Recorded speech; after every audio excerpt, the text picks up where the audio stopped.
Hello, everyone. Welcome back. Finally, welcome back, everyone, to another long-awaited episode of the 8-Bit Adventures podcast. This is episode 263. I am your mostly not sick anymore host, Sean Hayes. How is everyone doing? Oh boy, folks. Let me tell you, having a kiddo in daycare during cold and flu season, it is rough. It is really brutal. And apparently this was like a bad year. Apparently the CDC had predicted that this year was going to be a bad year for colds and flus on top of COVID. So, yeah. I ended up, I needed to take some time off of doing everything. I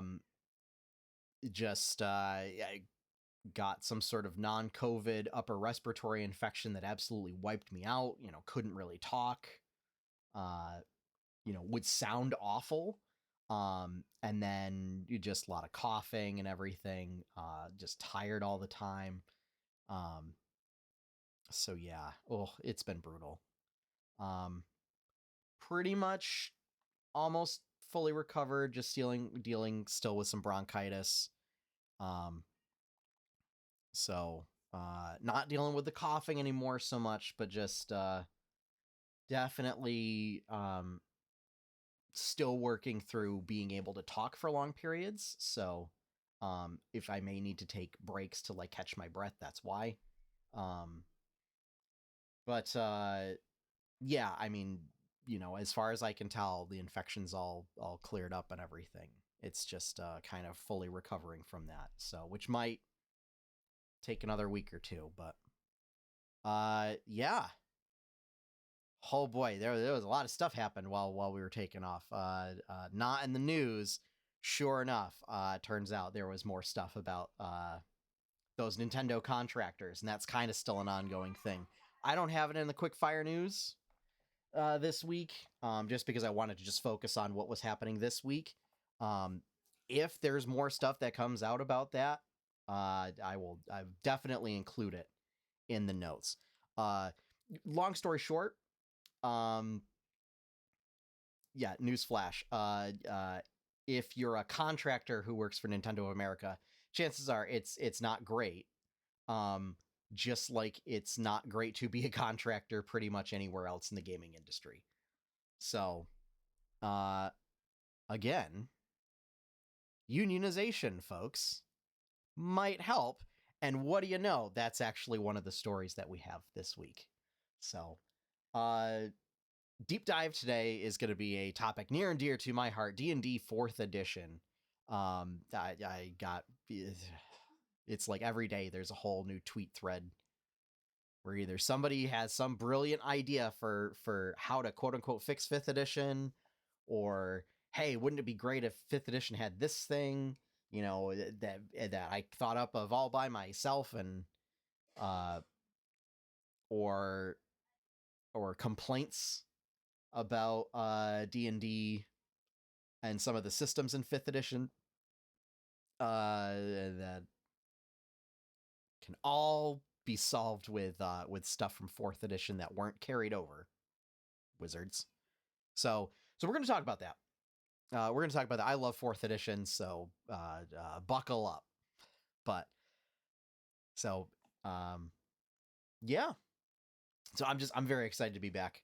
I may need to again take breaks to kind of just catch my breath a little bit. And hopefully we're going to try and keep this to an hour, keep this episode to an hour, so that way I don't get too tired out. You might say, Sean, Doctor Strange is out. Why aren't we doing a Doctor Strange spoiler cast? That's going to be next week. My wife and I are going tomorrow night. Or if you're listening to the audio version, we're going tonight to go see it. So, very excited for that. So that'll be next week's. Next week will be a Doctor Strange spoiler cast. Looking very forward to that movie. I'm so hyped for it. So, all right. Now that we've gotten that out of the way, why don't we get into this week's quick fire news.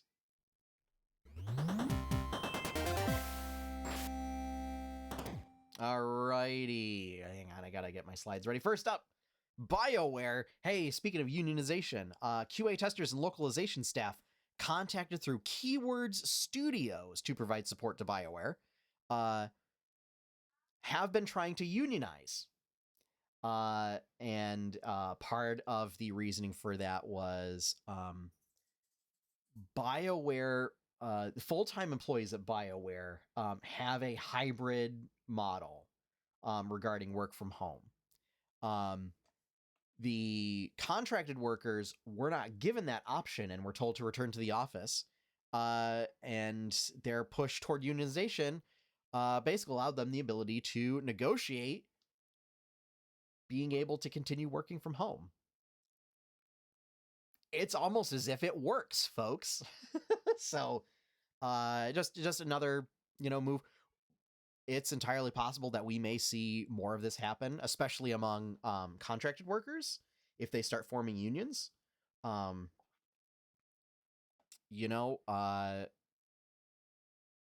whether this carries over into other industries, it'll be really interesting to see.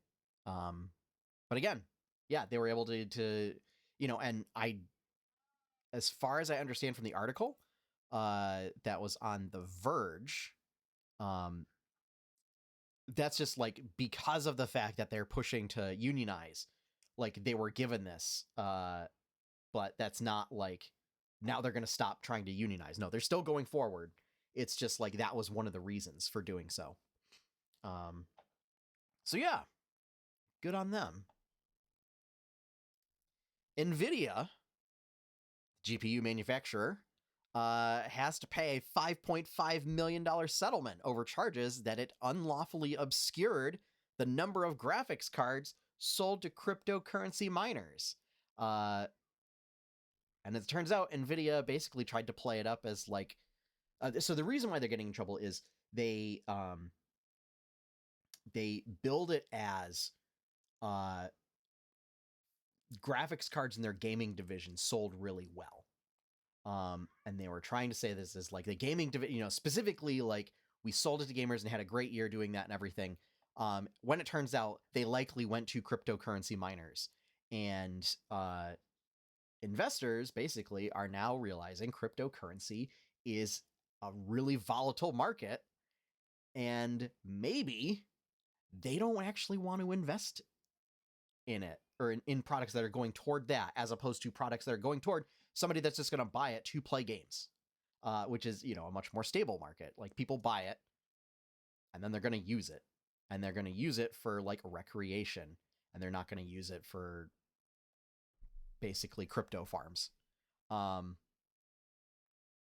So essentially, yeah, investors got mad, essentially that Nvidia kind of lied to them.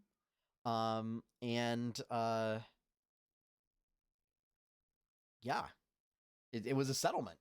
So they paid $5.5 million to settle it. So shame, Nvidia. Next up, here's some fun news. Oh, this is great. EVE Online, the longtime sci-fi MMO, will now have official integration with Microsoft Excel. This is great, folks. I saw this headline and I went, I gotta talk about it, because the joke has long been that EVE Online is basically playing a spreadsheet simulator in space. And granted, there are ways to play the game where like you don't have to touch any of that at all. But a big portion of like the manufacturing aspect in the game involves basically like managing spreadsheets and timetables and things like that. And so the fact that it now has direct via like scripting essentially with Excel, like it basically like imports data from an Excel file is how that works. It seems like there were also some like other, quality of life improvements. There's apparently some sort of story arc that's being introduced to the game, like an actual like narrative story arc. Really, the big news for everybody is that it's going to directly integrate with your spreadsheets now. So kudos to EVE. finally caving in and giving the people what they want. All right, next up, we've got some Blizzard news, and actually not terrible news for once. So we got two pieces of news here. Only going to use one slide to save slide space. First up, they have revealed their newest mobile game, Warcraft Arclight Rumble. It's going to be a free-to-play sort of tower defense with commanders like game. Might be a little bit of Clash of Clans-ish. Details are still a bit light. It's not out yet. It's coming to Google Play first, and then coming to iOS later. So it will not be available on Apple devices for a while. But yeah, and it's made to look like little sort of toy soldiers, like little clay figures. So the 5 commanders are we have basically a Thrall-esque orc. We have a night elf. We have an alliance soldier. We have a gnome. That's only 4. Did they only show 4? I mean, in the graphic, they also have what looks like a Wildhammer dwarf. But I'm not sure if there's another commander that they just like left out.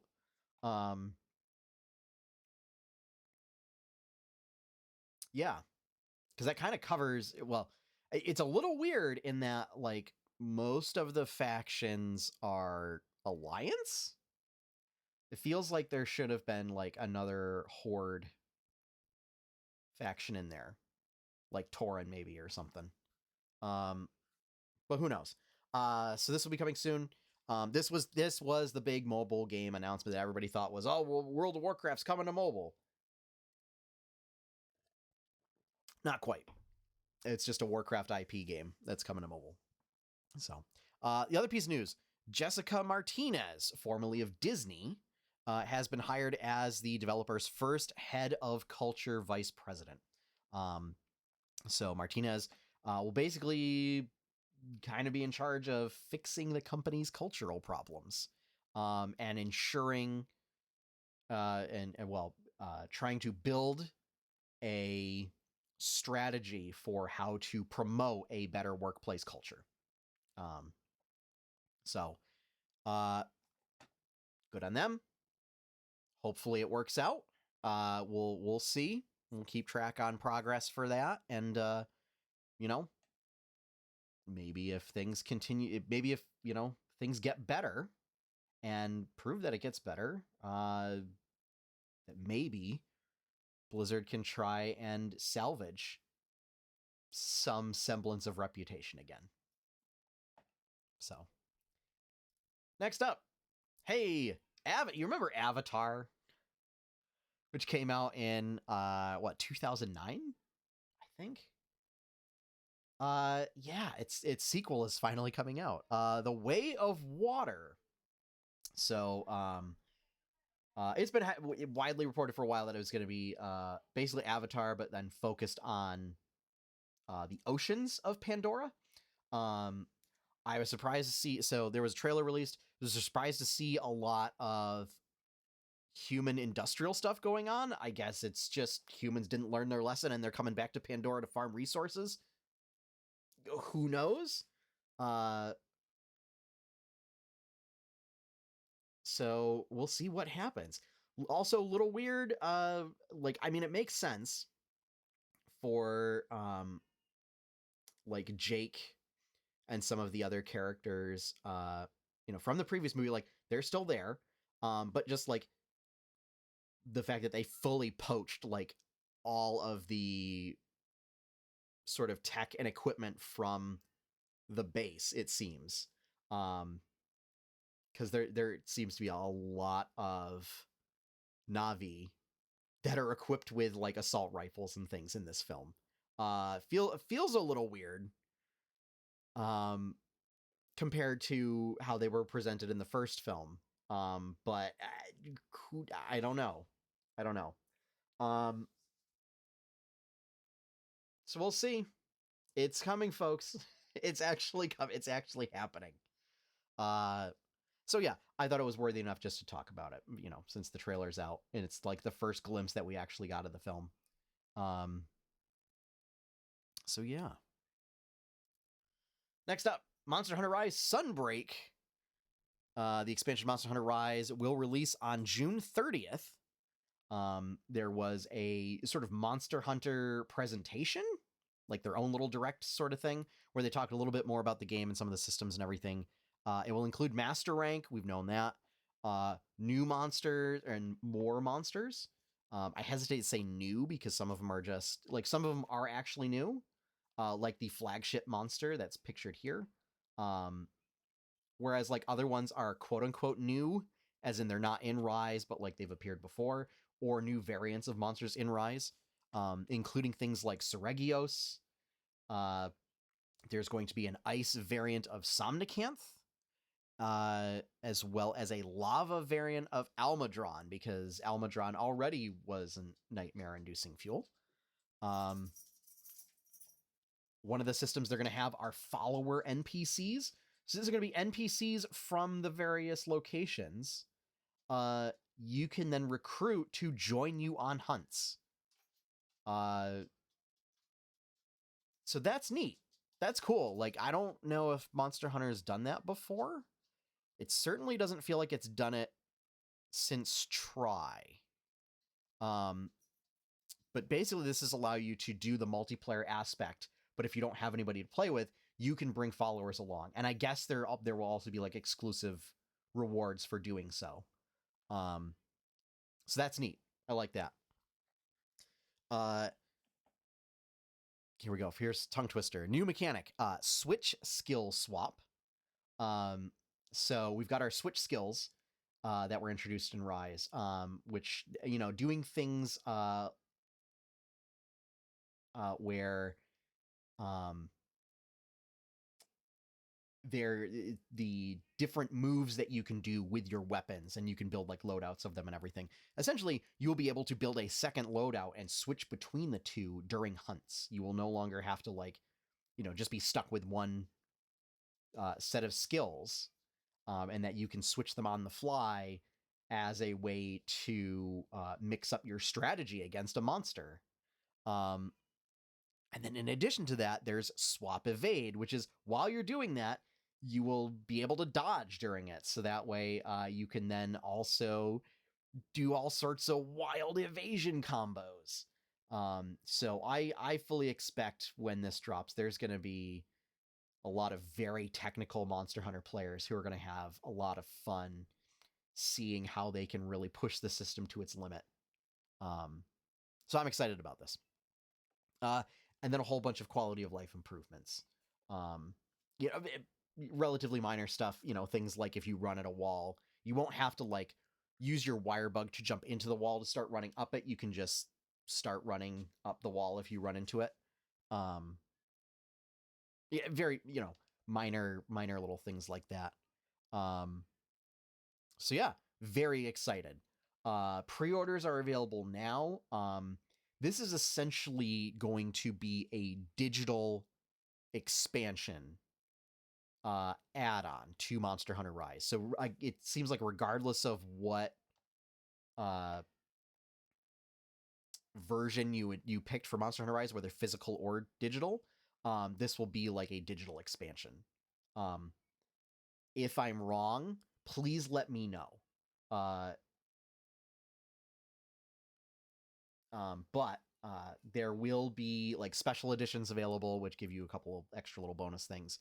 There's also going to be a bundle package where if you haven't played Monster Hunter Rise yet, will include Rise and Sunbreak. So I don't know if Monster Hunter does that now with World and Iceborne. If there's a bundle where you can buy them both at the same time, it's kind of that. So, yeah, June 30th, right around the time for my birthday. It'll be great. Looking forward to it. Love Monster Hunter, so there we go. All right, today we got an Indie World Showcase. Now, normally I try and save the Indie World Showcase for the deep dive because there's just so much going on. This was a little bit of a smaller showcase.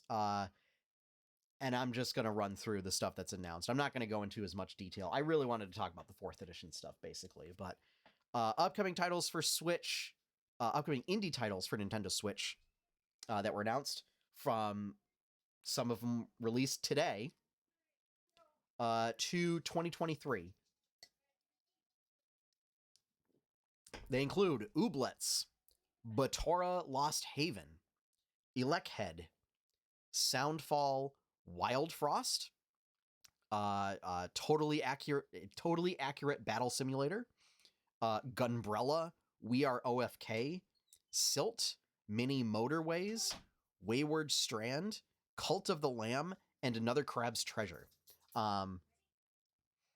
Just to run through some of these really quick. Elekhead is a puzzle platformer where you are playing like a little like plug light bulb guy, and you're charged with electricity. The surfaces you touch then become electrified, and the puzzle is like to figure out how to power walls and platforms and stuff so that you can progress through this factory. Soundfall is a dungeon crawler that looks like it's sort of the next evolution of Crypt of the Necrodancer, where it's real time, so it's not like Crypt of the Necrodancer is like it has like sort of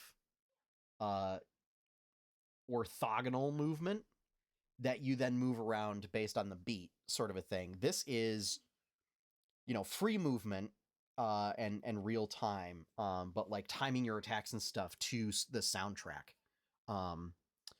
Wild Frost is published by Chucklefish. It looks like a cute little it's a card building roguelike or deck building roguelike. So sort of like Slay the Spire, but you are fighting against the forces of winter to stave off winter. Gunbrella is like a side-scrolling sort of action platformer, where you have an umbrella. It's basically you have like the Penguin's umbrella, where it like shoots bullets, but also can help you like float through the air and things like that. We Are OFK is like a it's basically a visual novel about the pop group OFK and a story from them, set in LA. Silt is taking a page out of Super Mario Odyssey. It is an underwater sort of scuba diving game in which you possess creatures to progress through the world and fight off giant leviathans. Mini Motorways is essentially an urban planning game in which you are tasked with designing roadways through various cities. And then Another Crab's Treasure is it sort of has that I don't know if it's Unity sort of look to it. It just like that little bit of plasticky cell shaded style. It is a Souls-like action game in which you play a crab. You play as like a little crab dude. You take lots of damage unless you find like a shell to hide under, which is sort of your block function. So there you go. Those are the indies. So those are the primary indies that they showed. There was like also that reel at the end, but there were too many and it was going too fast for me to note stuff down. Again, I apologize. Also, it happened today, so like it's difficult to note this stuff when they do it on a Wednesday. But yeah. So that is going to wrap up our quickfire news. So folks, you better buckle up because it's time for our deep dive. So let's talk about D&D 4th edition and its undeserved bad rap.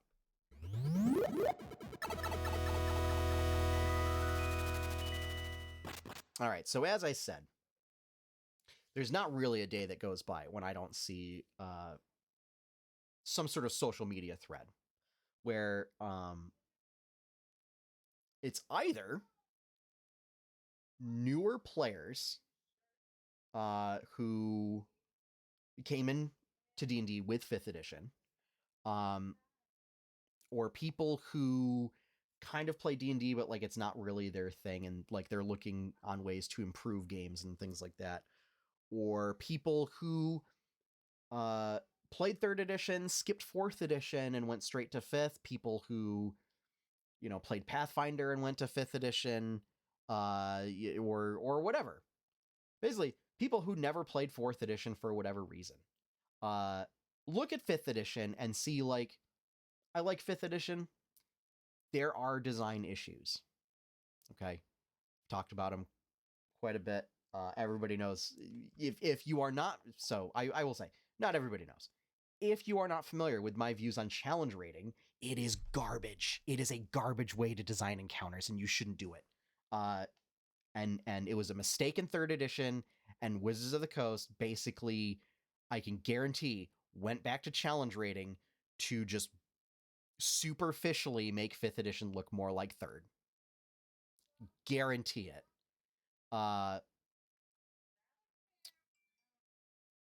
So things like that. But also, I wanted to highlight some of the things that were introduced in 4th edition that people have been kind of talking about as like, oh, well, I wonder if anybody homebrewed this in 3rd. And it's like, well, I don't necessarily know if people did or didn't homebrew it in 3rd. This was a codified mechanic in 4th, and that's where it came from. So I just want to talk a little bit. Here's some things that we can thank 4th edition for. Death saving throws. So prior to the death saving throw system, it was negative 10 hit points. Like you like negative hit points. If damage reduced you to negative 10 hit points, you were dead. That was it. And if you and like while you were at negative hit, if you were reduced to 0 hit points, or like if you were at exactly 0, you were like, depending on some features or whatever, like it was, you were conscious but couldn't take actions. Sometimes like you could take like an action but not move or whatever, or you were unconscious but stable. If you reached negative hit points, you then like automatically lost a hit point every turn. And healing did not bring you back to 0 first. So 4th edition introduced the concept of death saves, where I think, although I think 4th edition still had negative hit points, but I think they increased it to like negative constitution or something like that. But essentially, death saving throws as a new way to track like whether your character lived or died after being brought down to 0. I think it's a much more elegant system. I should note, for folks who think 5th edition is not punishing enough for death saves, so 5th edition, the way it works is, if you are brought back, like while you are making death saves, if you are brought back up to a hit point, or if you are stabilized, the standard rules are your saves reset. In 4th edition, they don't reset until you finish a long rest. So that kind of, so if you're the kind of group that, you know, doesn't really like the quote unquote whack-a-mole system in 5th edition of like people constantly getting dropped and then brought back up with like 1 point of healing, because of how healing in 5th edition works, you could institute that system of your successes and failures carry over, or I guess or essentially your failures carry over until the end, until you finish a long rest. So, you know, there's that. Another thing, at will cantrips. So technically speaking, uh, third edition did have at will cantrips, sort of, in the form of the warlock class, where Eldritch Blast was a class feature, and that allows you to just go like pew pew pew pew. But it wasn't like a spell, because even 0 level spells used spell slots in third edition. Fourth edition introduced the concept of at-will powers, and basically sort of took the model that they were using for some later books in third edition, like Tome of Battle, and the Warlock, and using that as the model for sort of building out the classes, like all of the classes. And so casters now had options once they ran out of, their other spells, to be able to just like, you didn't have to rely on carrying a crossbow or trying to mix it up and you having to get into a knife, or running and cowering and hiding, because you've ran out of all your spells. So it allowed casters to still remain relevant in a fight if they used all of their other spells. And that was a way to say, like, it's okay to use your spells and that the party can still keep going. It was introduced as a way to solve the 5-minute workday, which had been a big problem in third edition, where, oh, the wizard ran out of spells, we're done for the day. Like, we're not going any further. Which was a design issue. Skill challenges. I see this brought up so often as wanting more robust ways of handling essentially non-combat encounters. And this is how, folks. This is a way to, you could even do it to replace combat if you wanted. Skill challenges are essentially, the party has to make a number of successful skill checks before a number of failures. And with the stipulation that failing a skill challenge does not prevent progress, it just imposes a cost.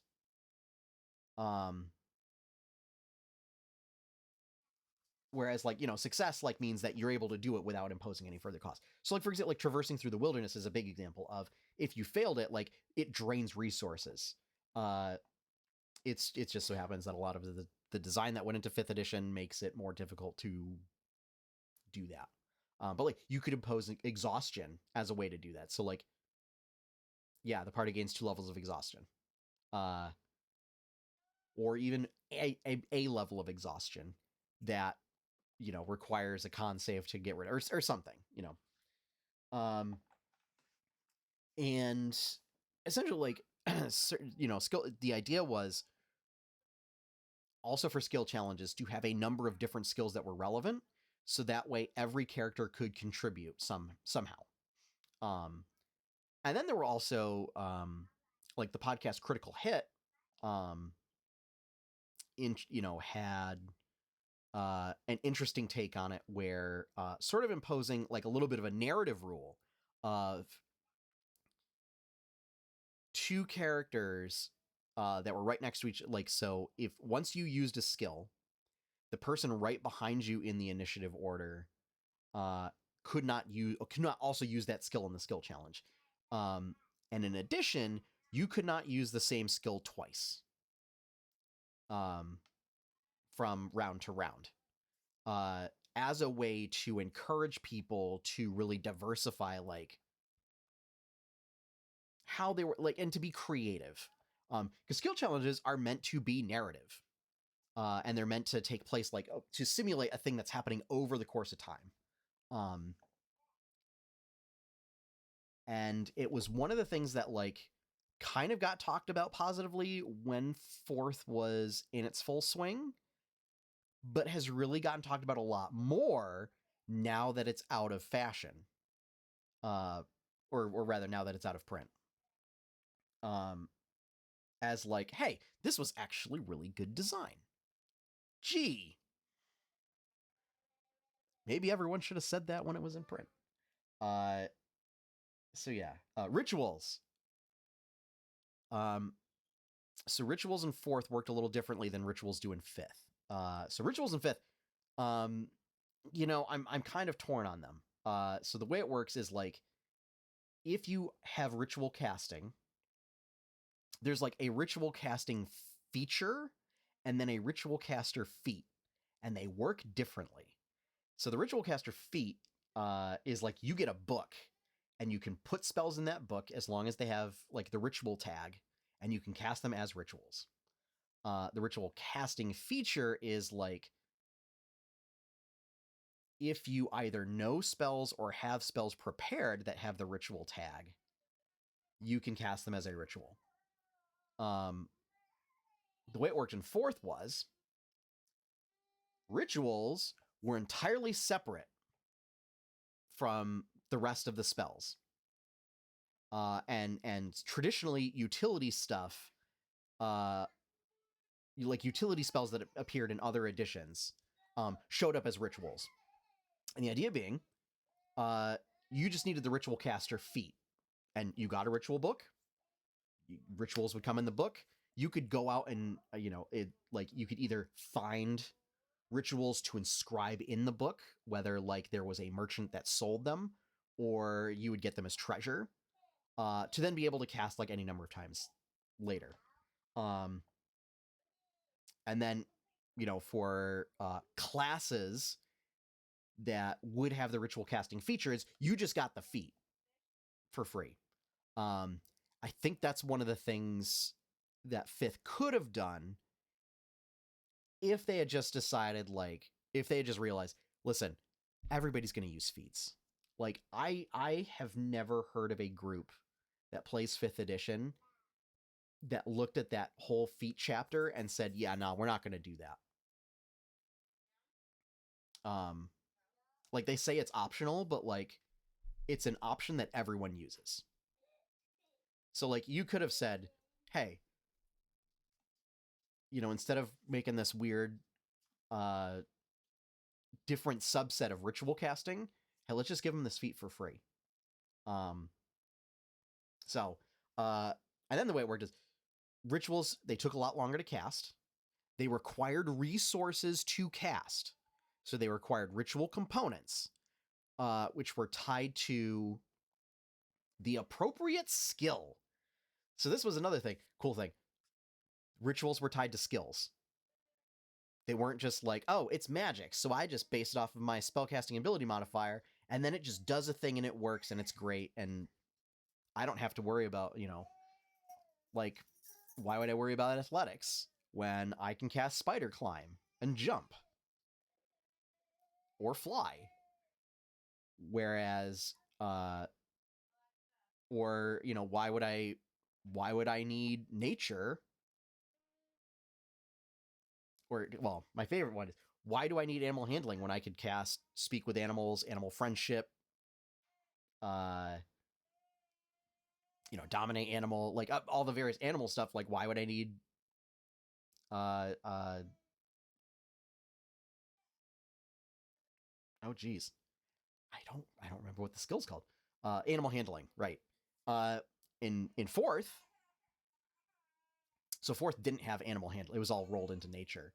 But all of those spells essentially were done as rituals, which keyed off of your nature skill. So like, it was a way to do magic that was based on skills, which I thought was really neat. And that, like, it allowed you to do some really interesting magic that, like, could be more martial and, like, more non-magical by keying it off of skills that weren't traditionally associated with magic. So that was it. But overall, The system for rituals that we have is sort of based on 4th edition. Everybody's favorite cleric spell, Healing Word. Healing Word was a class feature for every support class in 4th. And that was essentially a way, that was the way for them to heal people. It was Word. So clerics got Healing Word, but like bards got Inspiring Word. I think it was Inspire Word. Or it might have been Majestic Word. And I think Warlords got Inspiring Word. But basically, every support class got like a various word that was the equivalent of a bonus action. Also did a couple different rider effects. Limited uses per encounter. And that was sort of your go-to maintenance healing. Whereas, clerics also got stuff, like Cure Wounds, which was a much more powerful healing spell, but allowed you to like be able to heal because it was just built into your class, and then you could go be a storm cleric, and you would still have the ability to do that. So yeah. So those are all things that you can thank. Oh, also, Dragonborn as they currently exist. So in 3rd edition, Dragonborn was a thing where it was like you were a humanoid that like you underwent a ritual and then you were reborn as just like a metallic skinned version of yourself, pledged to Bahamut. Dragonborn as dragon person showed up in 4th. Also putting tieflings in the PHB. You can thank 4th edition for that, all you tiefling players. That was a big deal, let me tell you. When 4th came out, was like, tieflings in the player's handbook? Also the Astral Sea, since that's the way that we're moving toward Spelljammer, is that stats directly taken from 4th edition. Or, if you're a fan of Critical Role, and you like the Astral Sea and the Elemental Chaos, that's 4E cosmology right there. So those are just a few things that we can thank 4th edition for.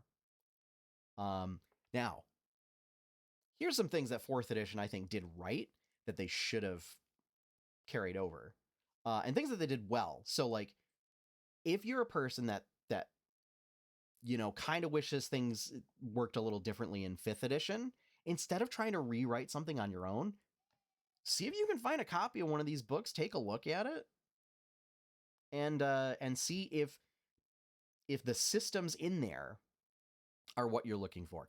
Also goes without saying, like, check first off, check the 5th edition DMG first, just to make sure. There's so many people who are trying to rewrite things that like are just blatantly spelled out in the 5th edition Dungeon Master's Guide that end up solving the problem that they have. That disclaimer aside, first off, bloodied as a condition. I miss this as a condition. So bloodied is when a creature is reduced to 50% or fewer hit points. There's that threshold. When it's below that threshold, it's bloodied. There were a lot of monsters in 4th edition that had effects that keyed off of whether they were bloodied or whether targeting bloodied creatures. Removing that kind of removed a neat aspect of design for the game. And so now you have things like the blood frenzy for sharks and Sawagan, where it's like if a creature is missing hit points or whatever, and it's like, you could have just said bloodied and like left it at that sort of a thing.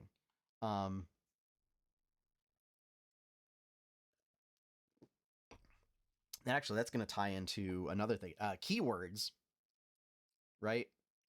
4th edition loved keywords. And I kind of do too. It allowed you to use a shorthand way of saying things that like it ended up becoming so verbose in 5th edition. like rogue sneak attack went from being like 2 lines of text and then, you know, your damage stuff, how like damage progresses in 4th edition, to like a full-on 2 paragraphs of explaining how you get sneak attack in 5th. Just by virtue of the use of like combat advantage as a keyword. But also like, so all of your various abilities would have different keywords, and that allowed you to more easily write stuff out. So, you know, instead of saying like, whenever you cast a spell that deals fire damage,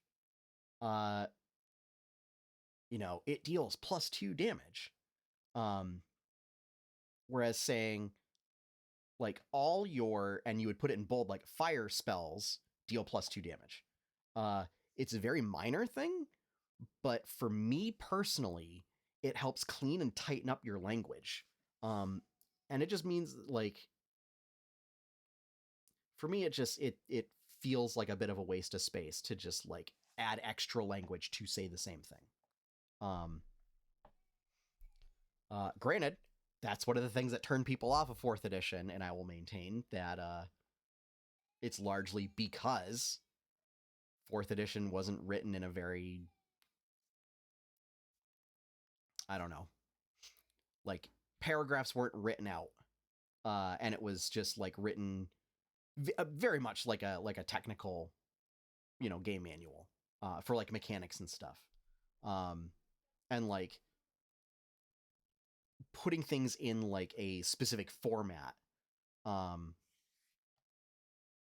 which, you know, the trade dress hurt the game for sure.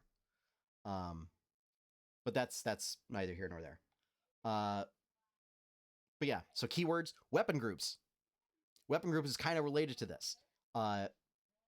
Instead of it being like you getting proficiencies to specific weapons or broad categories of simple versus martial, weapons were broken down into types, essentially. And it was like basically 7 or 8 groups. Let's see if I can remember off the top of my head. So you had axes, you had bows, you had crossbows, you had heavy blades and light blades, you had hammers, maces, flails, pole arms, staffs. Okay, so that, I mean, that's 10. All right, so we're, you know, there's quite a few. I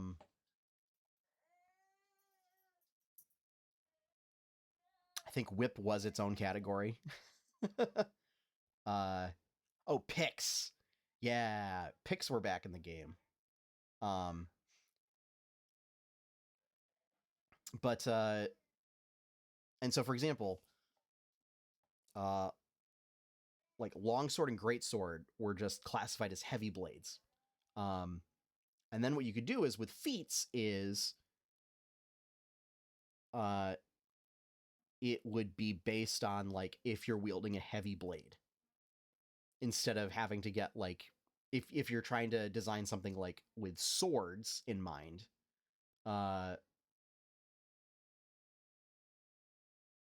like you have to kind of either say like when you're wielding a sword and relying on people to kind of understand what you're talking about, you can just be very precise with your language. And then also, it allowed you to do really thematic stuff with various things. So like, there was a feat where axes would deal extra damage against prone enemies, because you were doing like an executioner chop. You know, hammers allowed you to push people if you hit them. You know, and we see this with Polearm Master in 5th edition, where instead of having to sort of define what is a polearm, you could just say polearm. Because in the weapon table, like it would assign a weapon group to every weapon, or multiple weapon groups. This technically allowed shenanigans where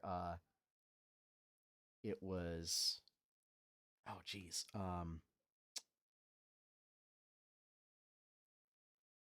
it wasn't Blade Singer, but there was a, geez, I can't remember the name of it. There was a arcane caster class that could only use heavy blades, and it was basically Blade Singer.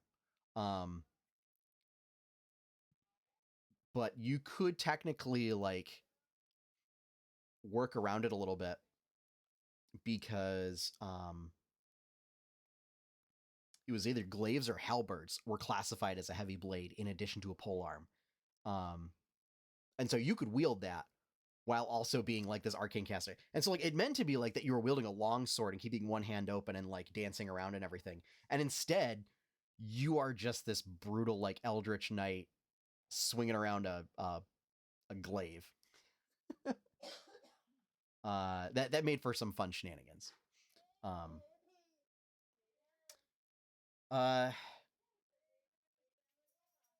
You know, kind of like that power sources. So really defining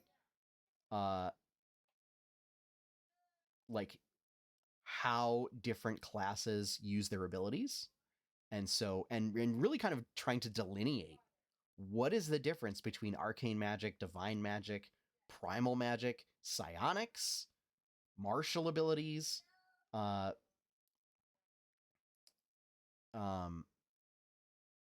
essentially by having that be a keyword, coming back to keywords, being able to assign traits to a group and have it apply to everything all at once. And that really allowed them to look at what, like, how do we want to make each of these unique? And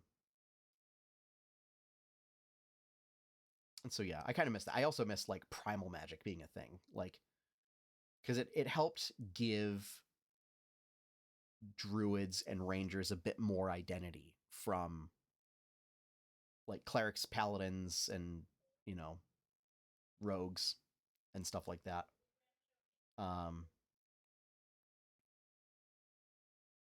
So, and also allowed them to actually like define how psionics works, and probably did it the best way out of recent D&D editions. We also have action points. So I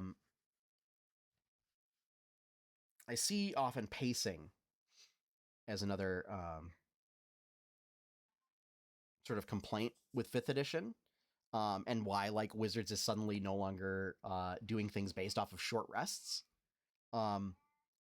Action points were a thing in 4th, where when you finish a long rest, you get an action point. You had and action points basically allowed you to, you could spend it and you get an extra action. And that was like the point. But there were often ways on like you could spend an action point to do other things, like if you had a feat, if you had a class feature, if you had a magic item that allowed you to do that. So it's a way to like give you another resource that you could guarantee that you would get at least once a day. And the idea being that like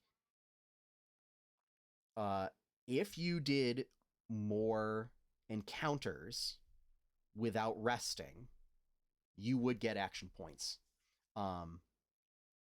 as a way to give you a resource back and encourage you to keep going.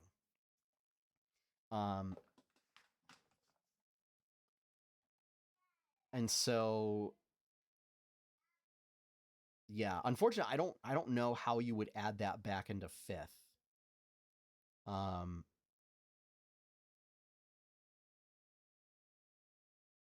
Off the top of my head, I'm sure you could, but because like action points in 3rd were introduced in Eberron, and it was just like you could spend them to add a d6 to a die roll. but I really like I like the idea of it lets you do more stuff, as a way to replace the fact that like you were gradually losing your abilities over the course of a day.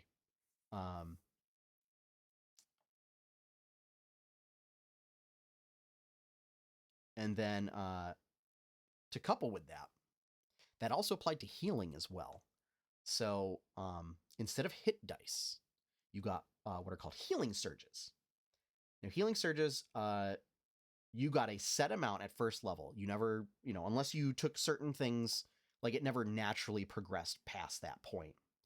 And that was a measure of your class's ability to, your class's endurance. So typically, stuff that you might expect to be a bit more durable and tougher, like physically tougher, got more healing surges. So obviously, wizards got very few, and barbarians and fighters and paladins got quite a bit. Healing surges were how most of the healing in the game was done. Healing was not free. Oftentimes, so with like healing word and other healing abilities, it required the target to spend a healing surge in order to regain the hit points, and then they would regain additional hit points. Based on whatever ability was used.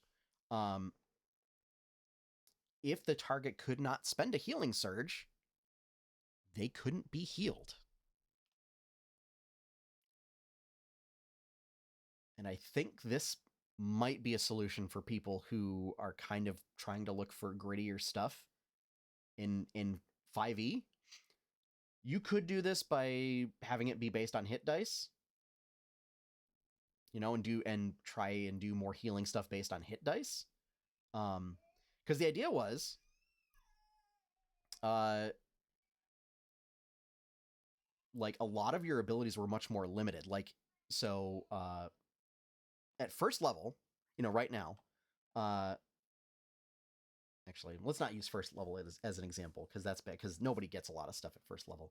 Let's say at like third level, which in 4th edition terms would probably be around 5th.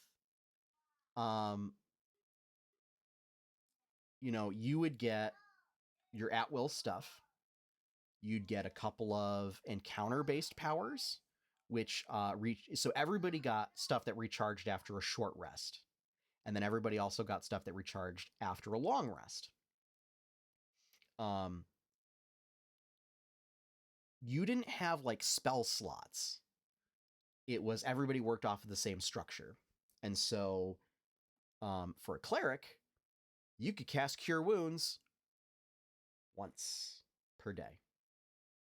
And then like it was done. It was really powerful, but you could do it once. And like most of your healing was like this maintenance healing with healing word. But it was limited. It was limited both in the number of times you could do it per encounter, but also whether the person you're trying to heal had healing surges left. And like, it's funny in that like that's done as a limiting factor.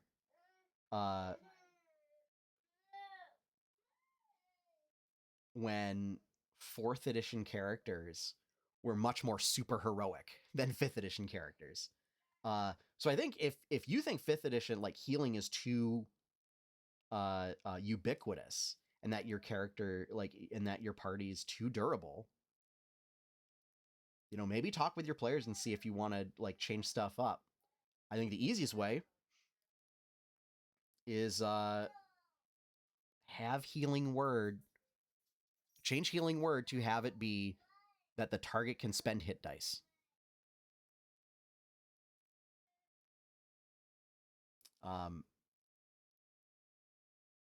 And see how that goes.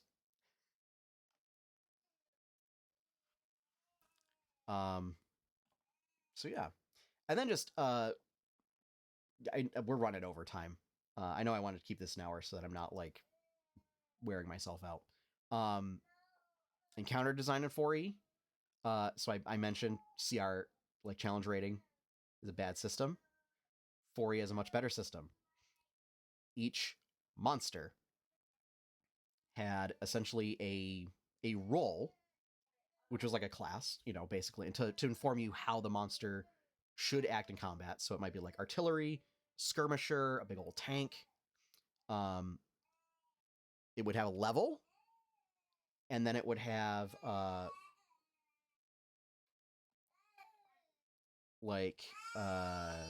status, I guess, or threat level, you might say. So there were standard monsters, there were elites, there were solos, and there were minions. And you could very easily build an encounter by saying, I have 4 4th level PCs. That amounts to 4 4th level standard monsters. Elites were worth 2 monsters. Solos were worth 5. Minions were 4 to 1. And then minions had special rules where they had 1 hit point, they dealt fixed amounts of damage, and they didn't take if stuff would deal half damage to them on a save, they would take no damage, sort of a thing. So it was a way to just throw in chunks of stuff that would still be threatening, but that would also give you reasons to use Fireball. This is a much better system than challenge rating, which requires a table. There's no rule of thumb. And even then, that table only works for 1 monster. Once you start adding more monsters, it screws everything up. And so, yeah. One personal project of mine is to try and go back and try and figure out how to redo 5th edition monsters using 4E monster design and encounter design. It's a tall order. The other thing, of course, is that 4E monsters, you didn't have to look outside of the monster stat block to figure out what the monster did. And it would include a lore box. So, if you wanted to roll a check to see, oh, what do I know about this monster? That provided that information in the monster description, in the monster manual, for various levels of knowledge, or various different types of skills. So, there we go. All right. I ran totally long. We're going to do quest log really quick, and then that'll close out this episode. So, time for quest log.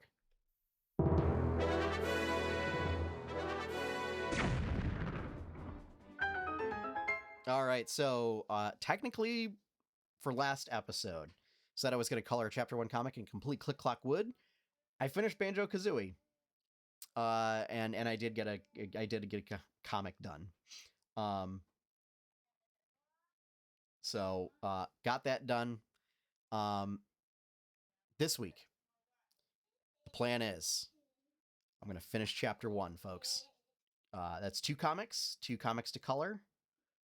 So close to the end. The other big project I'm doing is I'm cataloging my Magic cards, my collection. Just in case we find a new house, and we have to pack stuff up and move it, just so that way try and consolidate stuff and make a spreadsheet so that I know what I have. It's also to help me in case I want to build commander decks. But the goal is to catalog 2 decks worth of cards. I have a bunch of commander decks. I figured I'd get all the decks cataloged first and all the loose cards cataloged first, then go through the boxes and catalog that stuff. So it's a fair bit, but it's relatively easy work. So there we go. All right. This is a little bit of a longer episode. Well, it's a little bit over an hour. I could talk for hours about 4th edition, folks. I love it so much. Definitely had its problems. And there were definitely some design issues there, which led to, stuff getting grindy and book bloat and things like that. But there's a lot of really good stuff that you can take from 4th, apply it to 5th, and chances are solve like anywhere from 50 to 90% of the problems that people have with 5th edition. That still want to play D&D. I will say that. Sometimes it's you really do just have to try a different game. So, that is going to wrap up this episode for this week. Thank you all for joining me. Thank you. It's good to be back after so long. If you want to check out more of my content, you can go to 8-bitadventures.com. Over there, you can find the 8-Bit Adventures comic. You can find podcast VODs, and my artwork, and all that good stuff. If you would like to help support that content, in all the stuff as a whole, the best place to do that is become a patron over at patreon.com/8bitadventures. You can become a patron for as little as $1 a month. And it's charged monthly.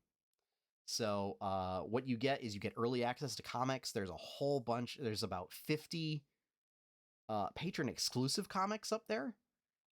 There's behind the scenes sort of D&D playtest stuff that I'm doing, and all that. Big shout out and thank you to all my current patrons. Thank you so much for your continued support. It's been a big help. Just being able to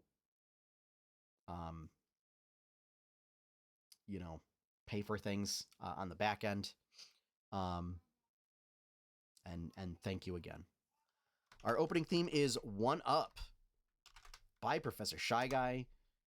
Please check out his work over at professorshyguy.bandcamp.com. He's great.